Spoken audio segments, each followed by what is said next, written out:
Lucro y tortura. Un acercamiento etnográfico al próspero negocio de los anexos en México. Yo soy el doctor Pablo Denchu Díaz, soy mexicano y participo con la Universidad Autónoma de Baja California Sur. El consumo problemático de sustancias en México es atendido en la mayoría de los casos por centros de reclusión denominados anexos. Los servicios públicos de tratamiento no alcanzan a cubrir el universo de necesidad de atención. Para demostrarlo, baste un ejemplo. Si agrupamos la población de los 3 estados con mayor índice de consumo de sustancias, Jalisco, Quintana Roo y Baja California, y los asignamos a los 43 centros residenciales reconocidos por la CONADIC en dichos estados, solo alcanzaría a cubrir el 2% de la demanda. El 98% restante no es atendido o termina en centros clandestinos. Distintas notas periodísticas han denunciado la serie de actos terroríficos que ocurren dentro de estos establecimientos clandestinos: terror psicológico, esclavitud, homicidio, tortura, secuestro, hacinamiento y violación sexual. En nuestro trabajo lo que hicimos fue un estudio empírico y un análisis que permite responder qué es un anexo, qué ocurre dentro del anexo y con qué objetivo se hace lo que se hace. El método que utilizamos fue etnografía. Se realizó un trabajo de campo en 5 anexos de la ciudad de Baja California Sur durante el periodo 2019-2020. En el anexo A se visitó por 2 grupos durante un periodo de 9 meses. El primer grupo visitaba el establecimiento 2 horas de lunes a sábado y el segundo no anunciaba sus visitas. A lo largo de este trabajo se implementaron alrededor de 423 horas de observación participante, se aplicaron 34 entrevistas a profundidad, 2 grupos focales, encuestas y el diario de campo. En el anexo B se realizaron entrevistas a profundidad a 2 personas que permanecieron en contra de su voluntad en el mismo anexo por periodos de 4 a 6 meses. En los anexos C y D se entrevistó al propietario, quien describió, bajo la promesa del anonimato, los ingresos que obtenía de cada establecimiento. Finalmente, en el anexo E, que es exclusivo para mujeres, se realizó una entrevista a profundidad con una de las reclusas que fue amenazada con una violación tumultaria por los padrinos en caso de hablar con los medios de comunicación después de que escapó. El objetivo de las técnicas y estrategias que implementamos fue conocer a detalle la estructura operacional de los anexos, los intereses fundamentales de sus propietarios, las funciones de los padrinos, la relación que tienen con la sociedad civil y el Estado, su estructura financiera, prácticas disciplinarias y procesos terapéuticos. Radiografía de un anexo. Empezamos con el lucro. La mentalidad de los propietarios del anexo es característica de lo que el doctor Héctor Domínguez Rubalcaba define como masculinidad criminal gandaya. Este concepto expresa la capacidad de los sujetos para ejercer una violencia instrumental con fines económicos extractivistas. También podemos entender sus actos como necroempoderantes, tomado de Sayac Valencia, actos que aprovechan la vulnerabilidad o subalternidad del otro para convertirla en una posibilidad de acción y empoderamiento a partir de prácticas distópicas y la autoafirmación perversa lograda mediante la violencia. Las cuotas que se cobran en los anexos. Por ejemplo, en el anexo A, con 35 personas internas, cobran 4,200 pesos al mes por persona. Estos son 147,000 pesos mensuales por todas las personas, lo que equivale a 1,764,000 pesos al año. En el anexo B, con 100 personas, se cobran 6,000 pesos al mes por persona. Esto da 600,000 pesos mensuales o 7,200,000 pesos al año. Ahora, los trabajos forzados, también conocidos como servicios. Estos ingresos dependen principalmente de la capacidad creativa y las conexiones que tengan los padrinos y las madrinas para lucrar a partir de la mano de obra de la población interna. Por ejemplo, Bernardo, del anexo A, salía todos los días a vender mazapanes. En un buen día podía ganar hasta 1,000 pesos, en uno malo 500. Si sacamos el promedio, 150 diarios, tenemos que cada mes Bernardo estaría generando para el anexo 22,500 pesos o 270,000 pesos anuales. La explotación sexual, de acuerdo con las fuentes consultadas para el anexo E, la renta de mujeres para la prostitución era su principal fuente de ingresos.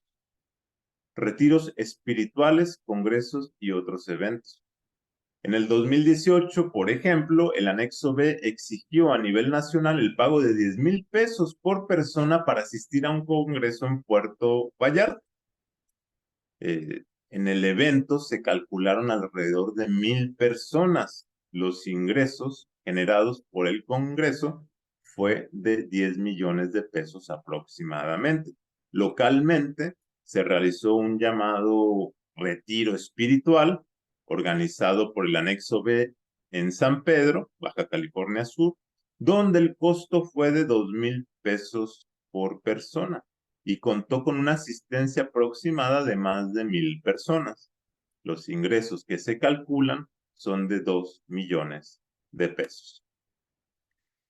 Ahora, Bernardo, un vendedor de mazapanes, puede producir en promedio 22,500 pesos en ganancias para el anexo por mes. ¿Qué impide al anexo tener a toda la población vendiendo estos productos en la calle? Los mazapanes son dulces, que se conocen, muy conocidos aquí en México, muy populares. ¿Pero qué le impide al anexo tener a toda la población vendiendo estos productos en la calle? Lo que les impide es el temor de la fuga. Y por lo tanto, los padrinos y las madrinas tienen que asegurarse de que los reclusos y las reclusas no escapen. ¿Y cómo lo logran? Mediante la tortura. Hay múltiples historias de tortura. Esto depende principalmente de la versatilidad criminal y el miedo que puede infundir un padrino en sus ahijadas y ahijados. Raúl, por ejemplo, cuenta el castigo donde la población interna tiene que escupir en un garrafón de 20 litros. Quien se porte mal, quien desobedezca, es obligado a beber de ese garrafón. Esta es una de las múltiples formas de tortura que tiene el anexo para castigar y producir miedo en su población interna. En el anexo la violencia es norma y es pedagógica. Tiene el objetivo de que todo el mundo obedezca la voluntad del padrino. Uno de los dogmas del neoliberalismo es minimizar los costos para maximizar las ganancias. El anexo, entonces, es el negocio neoliberal por excelencia. Lleva hasta sus últimas consecuencias la maximización de la ganancia y la minimización de los gastos. Por ejemplo, en todos los anexos se alimenta a la población con mermas. Las mermas son productos que están echados a perder, podridos o con gusanos. En B, por ejemplo, les complementaban la dieta con 2 bolsas de sopa, una en la mañana y otra en la tarde, para una población de 80 personas. El propietario de los anexos C y D dijo que no había necesidad siquiera de pagar luz eléctrica ni alimentación, pues se les daba las mermas, la comida echada a perder. Lo único que debían de preocuparse era de la renta. Las instalaciones se tratan de casas de interés social que son transformadas en prisiones improvisadas. Son muy pequeñas y tienen en común el hacinamiento. No cuentan con aire acondicionado, a pesar de que la temperatura en la ciudad llega arriba de los 40 grados centígrados. Hay entre 2 y 3 baños para poblaciones de 35 y hasta 100 personas. No cuentan con salidas de emergencia, las puertas están cerradas con llave y múltiples candados. Y en todos los casos las instalaciones son precarias e insuficientes. En el 2021 existían en México alrededor de 3,000 anexos, de los cuales 2,600 estaban desregularizados, es decir, eran clandestinos. Si suponemos que estos 2,600 anexos desregulados son iniciáticos, es decir, que tienen una población de 30, 35 personas a nivel nacional, estarían extrayendo, cobraran estas cuotas de 4,200 pesos, 4,363,200,000 pesos anuales libres de impuestos de las poblaciones más vulnerables de México. La desregulación es tal que estos establecimientos existen a pesar de su inutilidad. Según los datos de los propios padrinos, únicamente entre el 1 y el 3% de la población llega a recuperarse.